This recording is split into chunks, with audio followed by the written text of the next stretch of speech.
Hey guys, what's up? Welcome to a Monday morning podcast. What's up, Andrew? How you doing today, man? Good morning, Richard. Good morning. My brother from the same mother.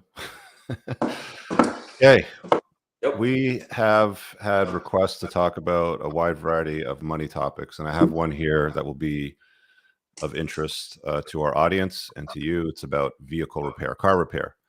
It's going to be with a vehicle that you're somewhat familiar with. So I'm just going to read this to those that are listening because I know some people don't always watch when they're on YouTube. So he says, "Is it worth to get my car repaired? I have a 2010 Ford Edge with 115,000 K on it. It's fully paid off, and I love this vehicle. It has been a tank, having minimal issues over its life. It's moved our family to 3 different cities, 3 different states in the last 9 years. It's become a little game for me, treating the vehicle with a lot of respect and care to keep it going. This week, though, we always call our vehicles she's, don't we? This week, though, she encountered some pretty bad stuff with the engine. I limped her to the Ford dealership and had them look at her. 2 separate diagnostic tests. They've determined that the PCM needs to be replaced. I'm not sure what the PCM is. PCV is positive crankcase valve. I'm not sure what positive PCM. Anyway, probably something to do with the ECU or something, as well as plugs and coils, which is pretty standard. You have to replace the spark plugs, and a tune-up. Again, pretty standard. I'm not a car guy, so I could be getting ripped off since I'm at a dealership, but regardless, the estimated cost is close to $3,000. The Kelly Blue Book value of the car is $4,500. I'm just going to mute you, Andrew, because I'm getting a little bit of feedback while I read this. The Kelly Blue Book value of the car is $4,500. I have the money to cover the repairs, no problem. But I'm wondering if plunking down $3K is the best decision. The thought of a car payment again makes me sick to my stomach, and emotionally, I really want to keep driving this thing, but at what cost? I would love to get your thoughts on this sub. So looks like the end result was he probably got his car repaired. But go ahead. What do you think, Matt? I'll let you chime in first. Well, I drive the same vehicle, slightly newer model than what this individual posted. Is $4,500 accurate for the value? Well, that's US, and I would say that's quite low. And his car's got pretty low mileage. I think he said he had 115,000 miles, which is about 160 something or 170,000 kilometers. So it seems like the Kelly Blue Book value is low, but the Kelly Blue Book I'm just going to look it up while you're talking about that. Okay, the Kelly Blue Book is the equivalent of the Canadian wholesale value. So I believe you're probably looking at in Canada that car is going to be at least roughly $8,000 Canadian. So I actually had some maintenance on my car, the Ford Edge, and I believe it was the PCM as well. And I think it's power control something. It was actually called the PCU here. I think it was the power control unit, and that was basically something for the engine and the transmission. And it was around $2,000 Canadian, and I took mine to an aftermarket shop to get it done. So the price point seems about right if you're going directly to the manufacturer, in this case Ford, to have it maintenanced. Perfectly honest with you, if the vehicle still has life in it, I don't see why you would not repair it. I would continue to use it. Once you've had the maintenance done to the car, it should continue to run for quite some time, especially if he's only got 115,000 miles on the vehicle and it's been a tank to this point. Maintenance is a regular requirement. Like there's nothing you can't get around doing maintenance to your car, and you can't get around repairing your car. There's going to be times where you have to do upkeep, and there'll be times when you have to repair. There's no way around it. It's just unfortunate that people sometimes aren't able to budget for it when time comes to get maintenance or repairs done. Thankfully, this guy said he's got the money to do it, so it's not an issue. He's just concerned about if he should put $3K into a car that's only worth $4,500. Personally, I would, because he's saying he doesn't want to put another car payment into his budget. So in that case, just go ahead and repair the vehicle and let it live, continue to service you for a few more years. So as a big car guy, Canadian value of a 2010 Ford Edge with 160,000 kilometers is about $9,000 retail. Good guess, eh? Good guess. Yeah. So these sorts of posts strike me as it's the older generation. It's got the totally different front end from your car. Yeah. So slightly older, different interior design, everything, probably different motor. But I mean, the thing that strikes me a lot with these personal finance posts where people are like, is my car worth getting repaired? What do you say? It's paid off. I love this vehicle. It's been a tank, having minimal issues over its life.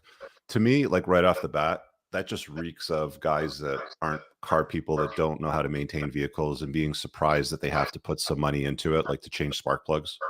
Like for spark plugs to go 160,000 kilometers or 115,000 miles, even 115,000 kilometers, like you generally change spark plugs every 80 to 100,000 kilometers on most vehicles. There's some that prolong it, like they come up with these new iridium type of spark plugs, which are supposedly, last longer, but they really don't. Like the oil change intervals between oil changes used to be somewhere between 3,000 and 5,000 kilometers. Now, a lot of vehicles, they don't want you to change the oil for 15,000, sometimes even 20,000 kilometers, because they say that it doesn't need it. I call bullshit on stuff like that. Oils haven't improved that dramatically over the last 20 years. They just haven't.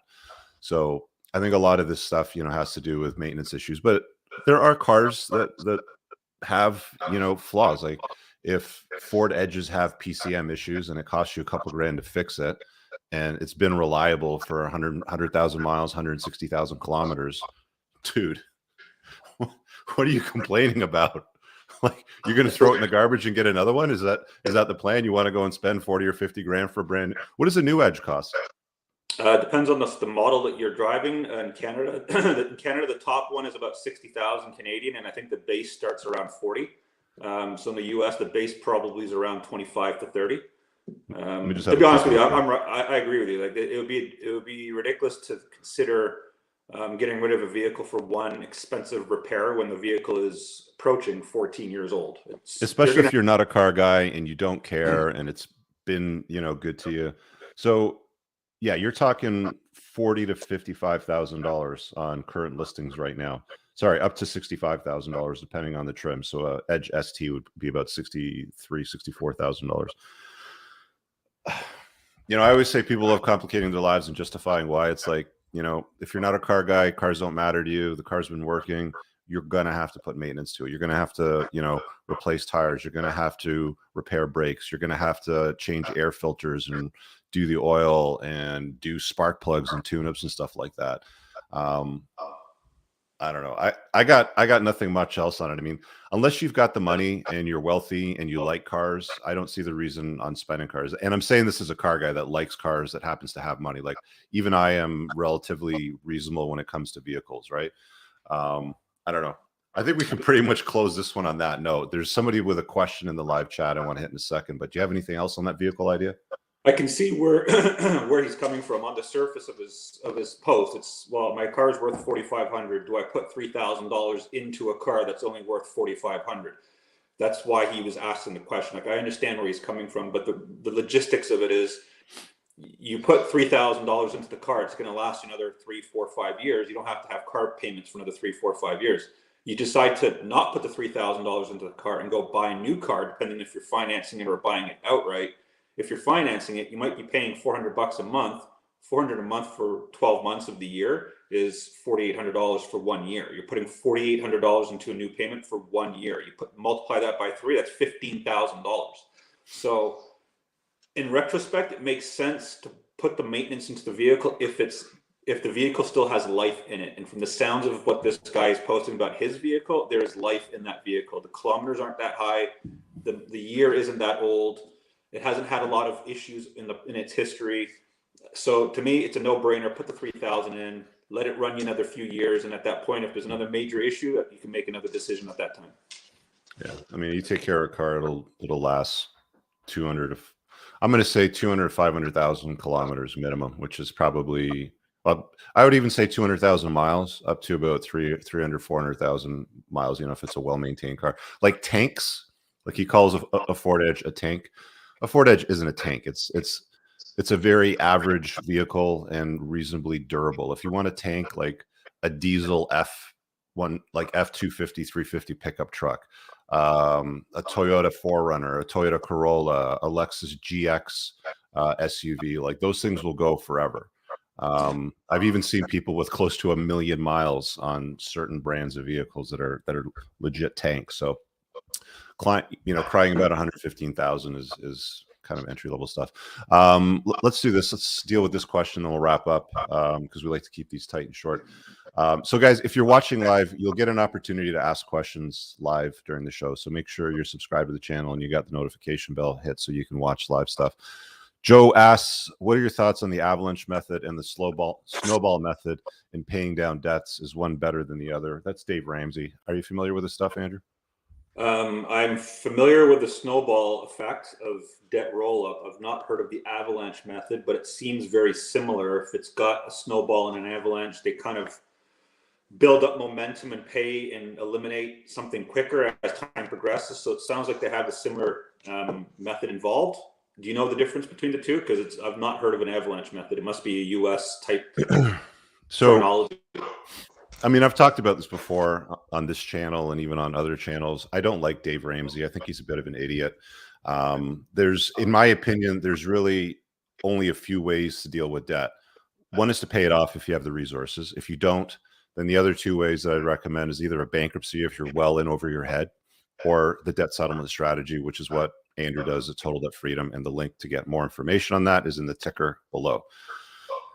These strategies where it's like, just keep throwing money at something that has 23, 35, 49% interest, whatever it happens to be, while you're on a steady fixed income, while inflation is eroding away your buying ability, and you've made some bad choices in life, is not a path to financial freedom. Most people that I've seen call into his shows and ask about his methods and getting feedback.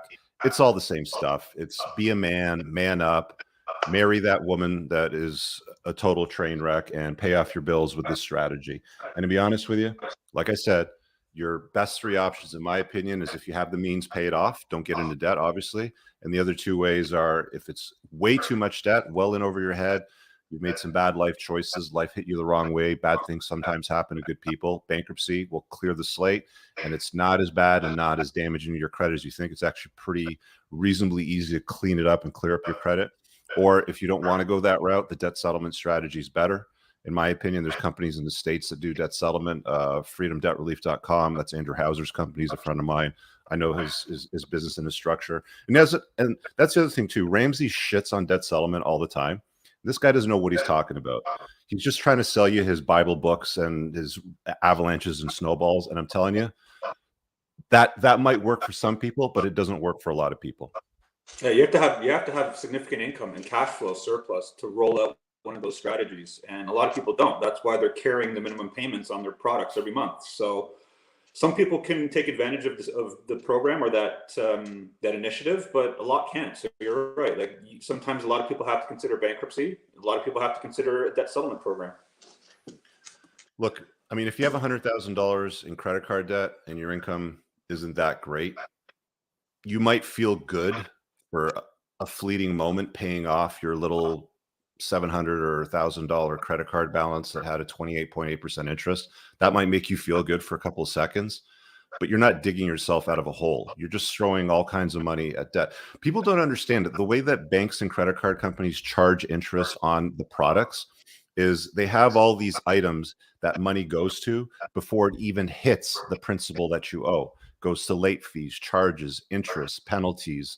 If it's a cash advance, it goes to those fees first, and then it goes to principal, which is why you are essentially in debt for could be 30, 40, 50 years of your life if you follow their plan. Anyway, I could bang on this drum for a while. I'm happy to talk about it if anybody has any detailed examples that they want to bring up, or if you want to send me a link to a video or something that he's responding to. I don't think it's a great strategy, and I think he's overhyped, and he really doesn't have the skills, and his solutions don't really work that well, but that's me. Anyway, we'll wrap up. I got to do another show in a little bit on my other channel. Andrew, thanks for joining me. I know your Saturdays are precious. If you want to get more information on how debt can be settled, if you're in Canada or an expat, you live somewhere else in the world, again, in the ticker, just go to totaldebtfreedom.ca.